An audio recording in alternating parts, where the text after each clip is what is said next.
I got married 3 months ago. The wedding was at a decent venue. Nothing crazy expensive, but nice enough. Christina and I had been together for 4 years, and we were both just ready to make it official. 200 guests, open bar, the whole thing. My father, Dennis, has always been a piece of work. Growing up, nothing I did was ever good enough. When I graduated college with my business degree, he told everyone I barely scraped by even though I had a 3.7 GPA. When I started working in supply chain management, he'd joke that I was basically a grocery store clerk. My older brother Wyatt became a high school football coach, and suddenly he was the golden child, even though I was making 3 times his salary by the time I was 28. My mother Ashley is just as bad, but in a different way. She's all about appearances and status. She'd introduce Wyatt as her son the coach and me as her other son. At family dinners, she'd talk about how proud she was of Wyatt's athletes going to college on scholarships. Then, ask me if I was still doing that shipping thing. I'm a logistics coordinator for a major distribution network. I manage millions in inventory. But sure, shipping thing. The wedding day started fine. Christina looked amazing. I was actually happy for once at a family event because I thought maybe, just maybe, they'd behave themselves for one day. My best man Bobby had been my friend since college. We'd partied together, started our first jobs together, lived together for 2 years after graduation. I trusted him. The reception was going great. People were dancing, drinking, having fun. Then came the toasts. Bobby went first and kept it normal. Funny stories, congratulations, the usual stuff. Then my father stood up. I should have known something was wrong when I saw him pull out his phone. He asked for the microphone. The DJ handed it over. My father cleared his throat and smiled at the crowd in this way that made my skin crawl. He said he wanted to share some thoughts about his youngest son on his special day. He started by calling me the family's biggest clown. Just said it straight out. People laughed nervously at first because they thought it was a joke. Then he pulled up a list on his phone. An actual list. He read off what he called my greatest failures. Failed business ventures, even though I'd never started a business. Bad investments, even though the one investment he was referring to was a rental property that I'd actually made $15,000 in profit on before selling it. He called me irresponsible with money, even though I'd been financially supporting both him and my mother for the past 2 years. Yeah, that's the part nobody knew about. My father's small contracting business had been bleeding money since 2022. He'd taken out loans he couldn't pay back, missed payments on their mortgage twice. I'd been covering their bills, paying off their credit cards, keeping their lights on. And here he was, reading a list of my supposed failures to 200 people at my own wedding. My mother stood up next. She didn't ask for the microphone, just shouted from her table that my brother would have married better. Said Christina seemed sweet, but Wyatt's wife Gabriella was a real catch, a teacher. Someone with a respectable career. Christina teaches yoga and runs her own studio. She makes decent money and she's happy. But apparently that doesn't count as respectable to my mother. Bobby started recording. I saw him pull out his phone and hit record while my father was still talking. He was smiling, like this was all hilarious content for his social media. Bobby had been struggling lately with his job. He'd asked me for money twice in the past 6 months. I'd loaned him $8,000 total, never asked for it back, figured we were friends and he was going through a rough patch. The thing about my father that I'd figured out years ago is that he resented me. When I started making real money in my mid-20s, more than he'd ever made, it broke something in him. He couldn't handle that his screw-up son was more successful than he was. So he rewrote reality. In his version of events, I was the failure and he was the successful contractor who'd built a good life. Never mind that I was the one paying his bills. My mother resented me for different reasons. I'd refused to get into teaching like Wyatt. I'd refused to stay local. I'd chosen money over nobility in her eyes. She'd made comments for years about how I was shallow, materialistic, only cared about my paycheck. This from a woman who drove a car I'd made the down payment on. My father wrapped up his speech by telling me good luck. I'd need it. People were laughing. Not all of them, but enough. Some looked uncomfortable. Christina was crying, not happy tears. She was humiliated. I could see her mother trying to comfort her at the bride's table. I stood up, walked over to my father, kissed Christina on the forehead as I passed her, took the microphone from my father's hand. I smiled at everyone and said, "Thank you for coming. Please enjoy the rest of the reception."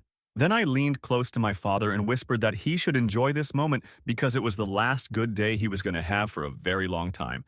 He laughed at me. Actually, laughed. My mother smirked. Bobby was still recording. Christina and I left early. We skipped the honeymoon we'd planned to Cancun because she was too upset. We spent our wedding night in our apartment with her crying and me sitting there running calculations in my head. I wasn't sad. I wasn't hurt. I was done. See, the thing nobody understood about me is that I'd been preparing for something like this for years.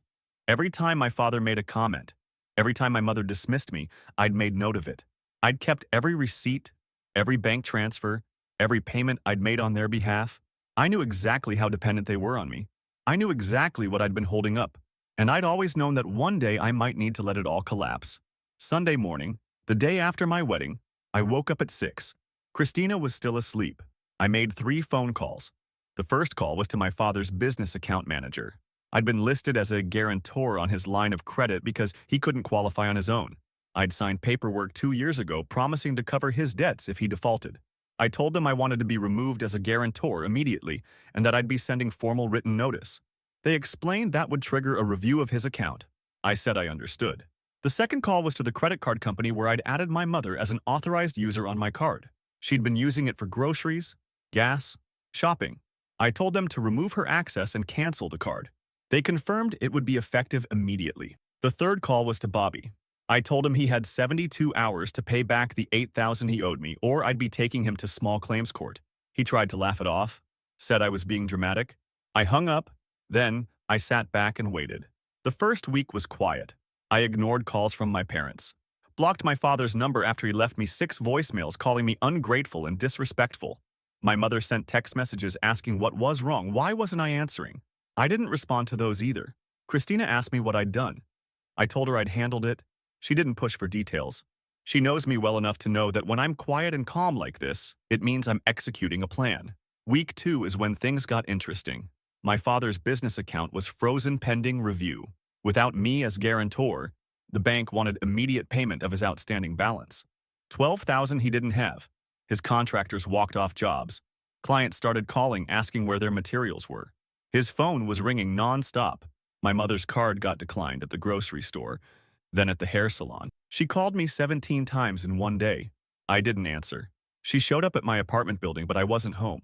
Left a note under my door asking me to please call her, that something was wrong with the credit cards. Bobby found out he couldn't get another loan anywhere because I'd already filed the small claims paperwork and it showed up on his credit report. He called me crying, literally crying, saying I was ruining his life over money. By the end of week 2, I was getting 34 calls a day between the 3 of them. Voicemails begging me to pick up. Text messages saying everything was falling apart, they needed help, please, son, please. My father left a message saying his business was going under. My mother said she couldn't afford groceries. Bobby said he was going to lose his apartment. I haven't answered a single one. Christina asked me last night if I felt guilty. I told her no. She nodded and said good. Then she showed me the video Bobby had posted on Instagram. My father's speech, all of it. The comments were actually supportive of him. People saying I probably deserved it, that I must be an ungrateful son. Bobby had 35,000 views. I saved that video. I'm going to need it for later, because I'm not done yet. Not even close. Update 1. All right. So I got a lot of messages asking for an update after my last post. Some of you thought I was being too harsh. Others told me to keep my foot on their throats. I appreciate both perspectives, but I'm not changing course. Here's what happened over the past 3 weeks. Week 3 started with my brother Wyatt showing up at my apartment. It was a Thursday evening, around 7. Christina answered the door because I was in the shower. By the time I got out, he was sitting on our couch looking uncomfortable. Christina had made herself scarce in the bedroom. Wyatt started off trying to be diplomatic. He said Mom and Dad were really struggling, that Dad's business was basically dead at this point, that Mom was having panic attacks about money. He asked what they'd done that was so terrible that I'd cut them off completely, like he genuinely didn't understand. I asked him if he'd watched the wedding video. He said he'd seen clips, but that Dad was just joking around, that I was overreacting. I pulled up the full video on my laptop, the one Bobby had posted, and made him watch the entire thing. All 8 minutes of my father systematically humiliating me in front of 200 people while my mother joined in. Wyatt watched it. His face didn't change much. When it ended, he said Dad had probably had too much to drink, that he didn't mean it like that family forgives family. I asked him point blank if he knew I'd been paying their bills for 2 years. He looked confused, said he didn't know what I was talking about, so I showed him. I pulled up my bank records on my laptop. Every transfer to their mortgage company, every credit card payment, every utility bill I'd covered. 2 years of transactions totaling over $60,000. Wyatt went pale. He tried to process it, kept scrolling through the records like he was looking for something that would make it make sense. He asked why they hadn't told him. I said probably because they were ashamed or because they knew he couldn't help them financially, so why bother? He's a high school football coach. He makes maybe 50,000 a year. Gabriella teaches elementary school, probably makes similar. They've got 2 kids, they don't have extra money lying around. Wyatt sat there for probably 10 minutes just staring at the laptop screen. Then he asked what I wanted him to do about it. I told him nothing. This wasn't his problem. He could help them if he wanted, but I was done. He said there are parents, that I can't just abandon them. I reminded him that they abandoned any right to my help when Dad read that list at my wedding. He tried a different approach. Said Dad was proud of me deep down, but didn't know how to show it, that being overshadowed by his younger son had messed with his head, that Mom was from a different generation where teachers and coaches were respected more than business people, that I should be the bigger person. I told him I'd been the bigger person for 2 years while I kept their lights on and got nothing but insults in return. That being the bigger person got me humiliated at my own wedding, that I was done being bigger. Wyatt left pretty frustrated. He said I was making a mistake, that family is family. 2 days later, on Saturday, my mother showed up, not at my apartment this time, at the grocery store. She'd apparently been watching for my car in the parking lot of the store near my place. Christina and I were shopping for the week when my mother appeared at the end of the aisle. She looked rough, hair not done, wearing sweatpants, no makeup. My mother never goes out without makeup. She started crying immediately, said she didn't understand what she'd done wrong, why I was doing this to them, that Dad's business was gone, and they might lose the house. People were staring. Christina stepped closer to me but didn't say anything. My mother kept talking, getting louder. She said she was my mother, that she'd raised me, fed me, clothed me, put a roof over my head for 18 years, that I owed them, that whatever Dad said at the wedding was just him being him, that I knew how he was, that I should have just laughed it off. I asked her if she remembered what she said at my wedding. She looked confused. I repeated it for her, that Wyatt would have married better, that Gabriella was a real catch, that Christina wasn't respectable. My mother's face did something complicated. She said she didn't mean it like that she was just comparing, that she thought I understood she was joking. I asked her how Christina was supposed to take it, how my wife was supposed to feel hearing her new mother-in-law tell 200 people she wasn't good enough. My mother said Christina seemed fine, that she was probably overreacting too. Christina actually laughed at that. Not a happy laugh. My mother switched tactics, started talking about how she'd sacrificed so much for me and Wyatt, how Dad had worked himself to the bone to provide for us, how we'd never gone without. I reminded her that Dad's business had been failing for years, and that I'd been the one providing for them lately. She said that was my choice, that they never asked for handouts. I pulled up my phone and showed her the text messages. Over 2 years of them asking for help, Dad asking for $2,000 for a truck payment, Mom asking for $1,500 for property taxes, Dad asking for $5,000 for materials he needed for a job. The messages were all there. She stared at my phone screen. She tried to say that was different, that family helps family, that she'd helped me plenty over the years. I asked her to name one time in the past decade she'd helped me financially.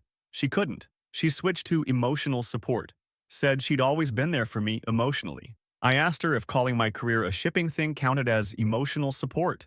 The conversation went in circles for probably 20 minutes in that grocery store. Other shoppers were absolutely watching us. My mother kept crying, kept saying she didn't understand, that I was being cruel. She said Dad was sorry, that he felt terrible about the speech. I asked her why he hadn't apologized himself. She said he was too proud.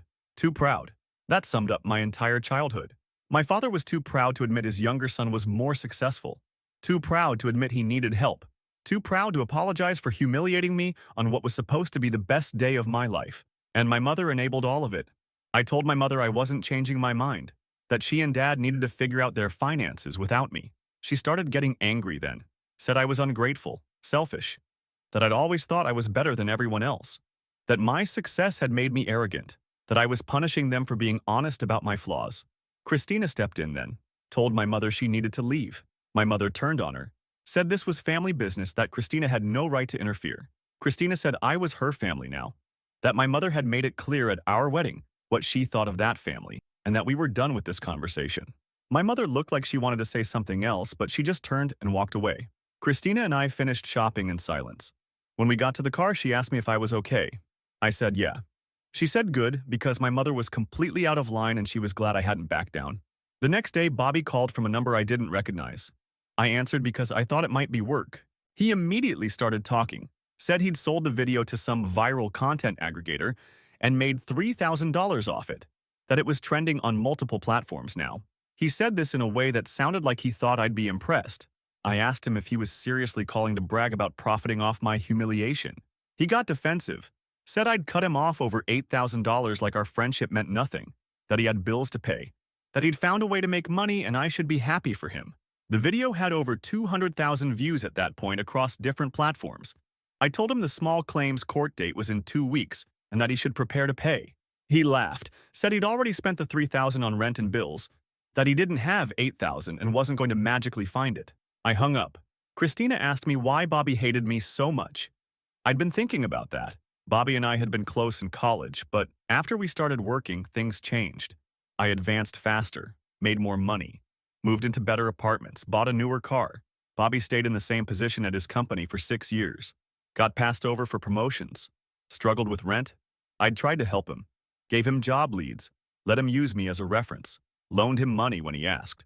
But I think every time I helped, it made him resent me more, like I was proving I was better than him. The wedding speech was probably his way of finally getting back at me, of making me look small for once. And now he was cashing in on it. Wednesday of week 4, Wyatt called. Said he'd talked to Mom and Dad, that they'd admitted I'd been helping them financially, that they felt terrible about how things went down. He asked if I'd be willing to meet with all of them to talk things out. I said no. He pushed. Said they deserved a chance to explain, to apologize properly. I asked him if Dad had actually said the words, "I'm sorry." Wyatt went quiet. Then admitted Dad had said he felt bad about how things went, but that I'd blown it out of proportion by cutting them off. Not an apology, just regret that I'd reacted. I told Wyatt there was nothing to talk about. He got frustrated with me, said I was being stubborn, that Mom was having a breakdown over this, that Dad's business was completely finished, that they were going to lose everything. He said I was their son, and I had a responsibility to help. I asked him why he wasn't helping them. He said he couldn't afford to, and I knew that. I told him that wasn't my problem, that I'd helped for 2 years and gotten nothing but disrespect, that the wedding was the final straw. Wyatt said I was holding a grudge over one bad night, like my father didn't spend my entire childhood making me feel inadequate, like my mother didn't spend years dismissing everything I accomplished. We argued for probably 45 minutes. Wyatt kept trying to get me to see their perspective, to understand that they were scared and desperate. I kept pointing out that they'd never tried to see my perspective, never cared how their words affected me. Eventually, he said he was disappointed in me, that he'd thought I was better than this. Then he hung up. Christina heard the whole conversation. She asked me if Wyatt had always been like that. I said, yeah, pretty much. He'd always been the favorite, never had to prove himself, never had to deal with the constant comparisons and criticism. He genuinely didn't understand what I'd been dealing with because he'd never experienced it. Friday afternoon, I got a message from Gabriella. She said she understood I was angry, but that Wyatt was stressed trying to help his parents, that she'd appreciate it if I'd reconsider meeting with them. She sent a long message about family healing and forgiveness. I didn't respond. By the end of week 4, the calls had actually decreased, down to maybe 15 a day instead of 34. I think they were starting to realize I wasn't going to answer. My father left one final voicemail that week. He said his business was officially closed, that he'd filed bankruptcy, that they were probably going to lose the house. He didn't apologize, just stated facts, then hung up. I should probably feel guilty. Some of you reading this probably think I'm a terrible person. But every time I consider feeling bad, I remember standing at my wedding reception watching my father read that list. I remember my mother's comment about Christina. I remember 200 people laughing. And I remember Bobby recording it all with a smile on his face. So no, I don't feel guilty. I feel like I'm finally standing up for myself after 30 years of being treated like the family disappointment, despite being the most successful one. The court date with Bobby is next week. My parents are apparently meeting with a bankruptcy attorney. Wyatt hasn't called again. And I'm still not done. Update 2. The small claims court hearing with Bobby was last Tuesday. I'm going to walk you through it because some of you asked for details, and honestly, it was both satisfying and frustrating at the same time. Bobby showed up with an attorney, which surprised me since the filing fee alone probably cost him more than it was worth for $8,000. His lawyer was young, probably just out of law school, doing small claims work to build experience. I represented myself because I had all the documentation I needed. The judge asked Bobby's attorney to present their defense. The lawyer argued that the money was a gift, not a loan, because we were friends and there was no written loan agreement. Bobby sat there nodding along like this was a brilliant strategy. I pulled out my phone and showed the judge our text message history. Every single time Bobby asked for money, he used the word borrow or loan. Can I borrow $2,000 until next month? I need a loan for first month's rent. I'll pay you back as soon as my bonus comes through. The texts were clear. The judge spent maybe 3 minutes reading through them before asking Bobby if he disputed that these were his messages. Bobby said yes, those were his messages, but that the way we talked as friends was casual and didn't necessarily mean he had to pay it back. The judge asked him directly if he intended to pay back the money when he asked for it. Bobby hesitated, then said he'd intended to. But circumstances changed, and he thought I understood that. The judge ruled in my favor. 8,000 plus court costs. Bobby's face went red. His attorney started packing up immediately. As we were leaving the courtroom, Bobby followed me into the hallway and started yelling that I'd destroyed our friendship over money, that I was petty and vindictive, that the viral video proved I deserved everything I got. I asked him how much the viral video had made him so far. He said that was none of my business. I told him I'd find out anyway because revenue from videos using my likeness without permission was legally mine. His face changed. I could see him processing whether that was true. His attorney grabbed his arm and pulled him away, probably worried he'd say something else stupid. Christina was waiting for me outside the courthouse. She asked if I won. I said yes. She asked if I felt better. I said not really because Bobby was never going to actually pay me. Even with a judgment, he didn't have the money. But at least it was on his record, and at least he knew I'd followed through on every threat I'd made. That same week, things escalated with my parents in a way I didn't expect. My father's sister, my aunt who I haven't spoken to in probably 5 years, called me from a number I didn't have saved. I answered thinking it might be work-related since I didn't recognize it. She immediately started in on me about abandoning my parents in their time of need. Said my father had called her asking for money, and when she asked why he needed it, he'd told her everything. My aunt has money. Her husband owns some kind of manufacturing business, and she's always been judgmental about my father's financial situation. She told me it was my responsibility as a son to help my parents, that she couldn't believe I'd cut them off completely. I asked her if my father had mentioned why I'd cut them off. She said he told her we'd had a disagreement at my wedding and I'd overreacted. A disagreement. That's what he called it. I told her to look up the video. She said she didn't do social media, didn't know what I was talking about. I sent her the link right there while we were on the phone, made her wait while she watched it. The silence while she was watching lasted almost 9 minutes. Then she came back on and her whole tone had changed. She said that was horrible, but that my father had been drinking and surely he didn't mean those things. I asked her why everyone kept making excuses for him. She didn't have an answer for that. Then she said regardless of what happened, they were still my parents and they were going to lose their house. She asked if I really wanted that on my conscience. I told her my conscience was fine, that I'd kept them afloat for 2 years while they treated me like garbage, that the wedding was just the final public demonstration of what I'd been dealing with privately for decades. She said I was being dramatic. I hung up on her. 2 days later, I got a message from my cousin, my aunt's daughter, who I also haven't talked to in years. She said she'd heard about the family drama and wanted to let me know that my aunt and uncle were considering helping my parents with their mortgage to prevent foreclosure. She thought I should know in case I wanted to reconsider my position. I didn't respond. If my aunt wanted to throw her money at my parents' problems, that was her choice. But something about the message bothered me. My cousin and I weren't close. Why would she reach out to tell me this unless someone had asked her to? Unless my parents were using her to apply pressure. The next Sunday, Wyatt showed up at my apartment again. This time he brought Gabriella and their 2 kids. I opened the door and saw all 4 of them standing there. Wyatt asked if they could come in to talk.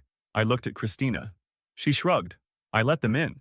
The kids, who are 7 and 9, sat on the couch playing on their tablets while Wyatt and Gabriella sat across from us. Wyatt started by saying he'd been thinking a lot about everything, that he'd gone through old family photos and videos, and that he could see now how differently our parents had treated us growing up. He said he hadn't noticed it at the time because he was the one being praised. But looking back, he could see the pattern. Every accomplishment of his got celebrated while mine got minimized. He said he was sorry he hadn't stood up for me more. Gabriella nodded along like they'd rehearsed this. I asked him what changed his mind. He said Gabriella had pointed out some things, and also that he'd been dealing with our parents constantly calling him for help, and he was starting to understand how exhausting it was. They'd been calling him daily, sometimes multiple times a day, asking if he'd talk to me, asking him to convince me to help them, sending him articles about family forgiveness. Gabriella said they'd offered to help with some bills, but that our parents had said they needed more than Wyatt and Gabriella could afford, that they specifically needed me to come back and resume the level of support I'd been providing. She said our mother had actually told her that I owed them, that raising me had been expensive, and now it was payback time. I asked Wyatt why he was telling me this. He said because he wanted me to know he understood now, that he wasn't going to pressure me anymore, to reconcile. But then he said there was something else we needed to talk about. The kids were still absorbed in their tablets, not paying attention to us.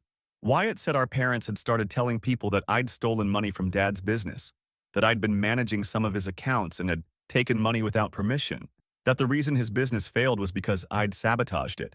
He said our aunt had heard this story, some of their church friends had heard it, and it was spreading. I asked him if he believed it. He said no, absolutely not. He'd seen my bank records showing I'd been giving them money, not taking it. But he wanted to warn me that they were rewriting the narrative to make themselves look like victims. Gabriella added that our mother had been posting on Facebook about ungrateful children and family betrayal, not naming me directly but making it obvious. Christina pulled out her phone and found my mother's Facebook page. Sure enough, there were posts from the past 2 weeks, long rambling posts about how hard it is when children you sacrificed everything for turn their backs on you, about how some people forget where they came from, about how material success doesn't make you a good person. The posts had dozens of comments from people I didn't know, all sympathizing with her. Wyatt said he'd tried to talk to them about it, tried to get them to stop spreading lies, but they'd told him to stay out of it, that this was between them and me. Gabriella said our mother had actually gotten angry with her for taking my side, had told her that as Wyatt's wife she should be supporting the family, not encouraging division. I asked Wyatt what he wanted me to do about it. He said he didn't know, but he thought I should be aware that the family story being told publicly was very different from the truth. I told him I appreciated the heads up, but that I wasn't going to defend myself to people who'd already decided I was the villain.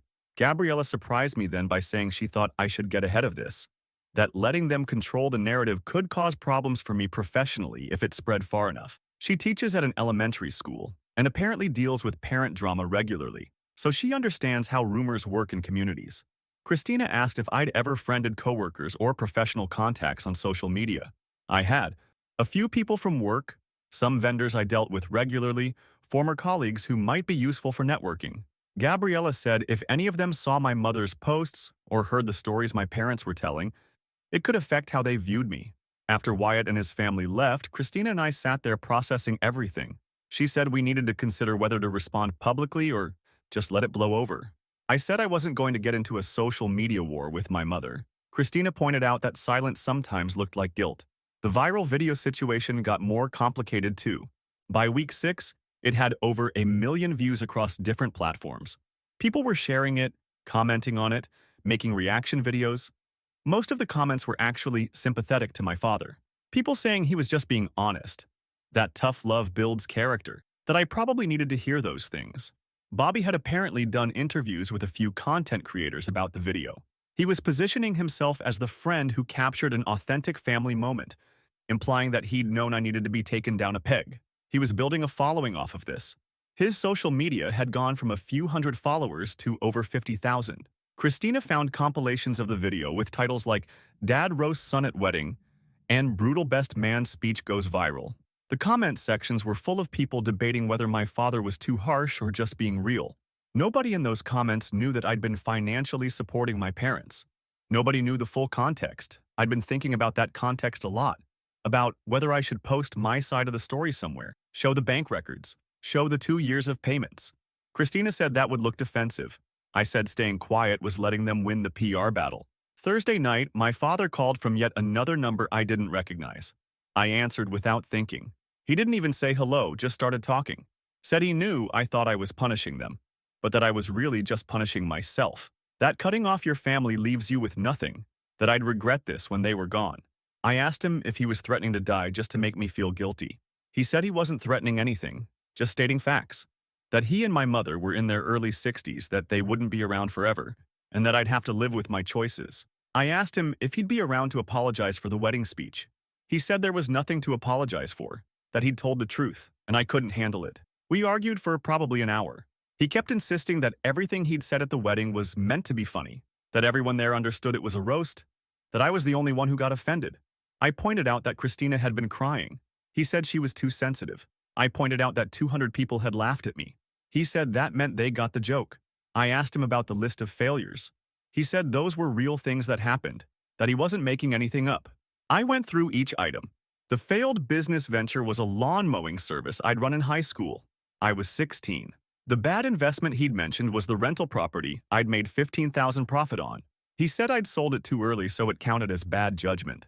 Every example he'd used was either from when I was a teenager or was his twisted interpretation of something successful. I pointed this out. He said I was being defensive and proving his point that I couldn't handle criticism. The conversation went in circles. Finally, I asked him why he'd called, what he actually wanted. He said he wanted me to stop being stubborn and help them. That family helps family. I reminded him I'd helped for 2 years and got humiliated for it. He said that was separate, that my sensitivity about the speech didn't change my responsibility as a son. I told him I was done with the conversation. He said I'd be done with a lot more than that if I didn't stop this foolishness, that I was burning bridges I couldn't rebuild. I hung up. Christina asked me if I was okay. I said yeah. She said I didn't look okay. I told her I was just tired of the same arguments, the same justifications, the same refusal to actually acknowledge what they'd done. She said maybe that was the point, that they'd never acknowledge it, and I needed to decide if I could live with that. The foreclosure notice came through the following week, according to Wyatt, who texted me to let me know. My aunt had apparently changed her mind about helping after talking to them more and hearing their version of events. They were on their own again. Wyatt said they had maybe 60 days before they'd have to move out. I haven't responded to his text yet. I'm not sure what there is to say. The situation is escalating exactly how I knew it would when I made those 3 phone calls.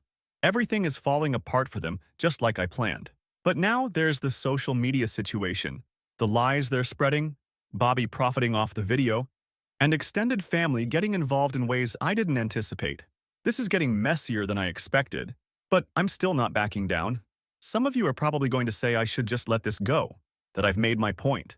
But I haven't made my point. Not yet. They still don't actually understand what they did wrong. They still think I'm overreacting. I've got one more move planned. Going to execute it this weekend. We'll update after. Final update. All right, this is probably my last update on this situation. A lot has happened in the past few weeks, and I need to get it all out there before I can really move on from constantly thinking about this. The move I mentioned at the end of my last post was creating my own video response. Not a reaction video or a rant, just a straightforward presentation of facts. I spent an entire weekend putting together a 10-minute video with screenshots of bank transfers, text messages, and a timeline of the 2 years I'd been supporting my parents financially. I didn't post it on my personal accounts.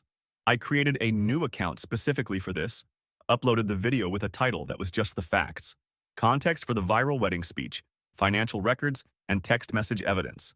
I didn't make it dramatic. I just showed the receipts, every payment I'd made, every time they'd asked for help, the total amount over 2 years, $63,000. Then I shared the link in the comments of Bobby's most popular version of the wedding video. Within 6 hours, it had been viewed 50,000 times. By the end of the first day, it was at 200,000. People started sharing it, content creators started making videos about it, and suddenly the narrative shifted. The comments on Bobby's original video changed. People started asking why he'd posted a video humiliating someone who'd been financially supporting their parents. Started asking why my father would roast me publicly while I was paying his mortgage. The supportive comments about tough love and brutal honesty got buried under people calling my father ungrateful and my mother cruel. Bobby tried to do damage control. He posted a response video claiming he didn't know about the financial situation, that he'd just thought it was a funny speech between father and son. But people weren't buying it. They pointed out that he'd said in an earlier interview that he'd known I needed to be taken down a peg. His follower count started dropping. Not dramatically, but enough that he noticed. My parents saw the video too. I know because my mother called me from Wyatt's phone that Sunday. I answered because I thought it might be about the kids. Instead, it was my mother screaming at me for airing private family business online. She said I'd humiliated them, that everyone they knew had seen the video, that people from church were asking questions. I asked her how she thought I felt when 200 people watched Dad humiliate me at my own wedding. She said that was different because he was my father and had the right to be honest with me. I asked her if honesty included lying to people about me stealing from his business. She went quiet for a second, then said she didn't know what I was talking about. I told her I knew they'd been spreading stories that I'd sabotaged Dad's business, that I'd stolen money, that his failure was my fault. She tried to backtrack, said people had been asking questions and they'd just been trying to explain the situation. I asked her how accusing me of theft was explaining anything. She said I'd abandoned them when they needed me most, and what were they supposed to tell people? The conversation lasted over an hour. My mother kept trying different approaches. First, she was angry that I'd made the video. Then she tried saying it wasn't fair to share private financial information. Then she said I'd only help them to hold it over their heads later. Then she said if I really cared about family, I would have helped without expecting gratitude. I asked her what exactly she thought gratitude looked like. She said gratitude wasn't the point, that family doesn't keep score. I pointed out that keeping score was exactly what Dad had done at my wedding when he read off his list of my failures. She said I was twisting everything to make them look bad. Christina was listening to this whole conversation on speakerphone. At one point, my mother asked to speak to her, to get her to talk sense into me. Christina told her no, that she supported every decision I'd made, and that my mother should be ashamed of herself for how she'd treated both of us. My mother said Christina was turning me against my family. Christina laughed and hung up. The next day, my father showed up at my workplace. I work in a large distribution facility, and he somehow got past the front desk by saying he needed to speak to me urgently about a family emergency. Security brought him to my office. I told them it was fine, that I'd handle it, and they left us alone. My father looked worse than I'd ever seen him. He'd lost weight. His clothes didn't fit right. He'd always been particular about his appearance, but he looked like he'd just thrown on whatever was clean. He sat down across from my desk without being invited. He said the video I'd posted had destroyed what was left of his reputation, that people he'd known for 20 years were calling him ungrateful, that his church had asked him to step down from a committee he'd been on because of the negative attention, that former clients were messaging him saying they understood now why his business had failed. I asked him if any of it was untrue. He said that wasn't the point, that I'd made private family matters public just to get revenge. I reminded him that he'd humiliated me in front of 200 people and that Bobby had made it public with 1 million views. He said that was different because I deserved criticism and he was my father. We argued for probably 90 minutes. People kept walking past my office and I could see them glancing in, wondering what was happening. My father went through every possible argument. I was his son and owed him respect. He'd raised me and deserved gratitude. The wedding speech was meant to be character building. I was too sensitive. I was vindictive. I was destroying the family over hurt feelings. I asked him if he'd come to apologize. He said he had nothing to apologize for. I asked him what he wanted then. He said he wanted me to take down the video and resume helping them financially. Just said it straight out like it was a reasonable request. I asked him why I would do that. He said because they were going to lose the house in 3 weeks and had nowhere to go. I told him that was his problem, not mine. He got angry then, said I was his son, and it was my responsibility to help. I said I'd helped for 2 years and he'd thanked me by publicly calling me a failure. He said I was holding a grudge over one speech. I said it wasn't one speech, it was 30 years of being treated like I wasn't good enough no matter what I accomplished. My father denied this, said he'd always been proud of me, that I was remembering things wrong, that I was rewriting history to justify my cruelty. I pulled up old text messages and emails on my computer, years of them. Him making comments about my career choices, my apartment, my car, my relationships. All the little digs and criticisms I'd saved without really knowing why. He looked at the screen and said that was just how he communicated, that I was being oversensitive. I asked him why he never talked to Wyatt that way. He said Wyatt had different strengths and weaknesses, so he spoke to him differently. I asked him to name one of my strengths. He couldn't, just sat there unable to think of a single positive thing to say about me. That moment right there was the most honest we'd ever been with each other. My father staring at me, unable to name one thing he was proud of, one thing I was good at, one accomplishment that mattered. After 30 years, he couldn't come up with anything. He left my office angry, told me I'd regret this for the rest of my life, that I was burning bridges with everyone who'd ever cared about me. I told him he'd burned those bridges himself. He walked out, and I went back to work. That evening, Wyatt called. He'd heard from our parents that Dad had gone to my workplace. He asked what happened. I told him the whole conversation. Wyatt was quiet for a while, then said he'd been going through old photos and videos from our childhood, and he'd started to see what I was talking about. Every video of a school event or sports game was focused on him. Every photo from family dinners had him in the center. Every story our parents told was about him. I was in the background or cropped out or mentioned as an afterthought. Wyatt said he'd never realized it was that bad because when you're the favorite, you don't notice the pattern. He asked me what I was going to do. I said nothing, that I was done doing anything where our parents were concerned.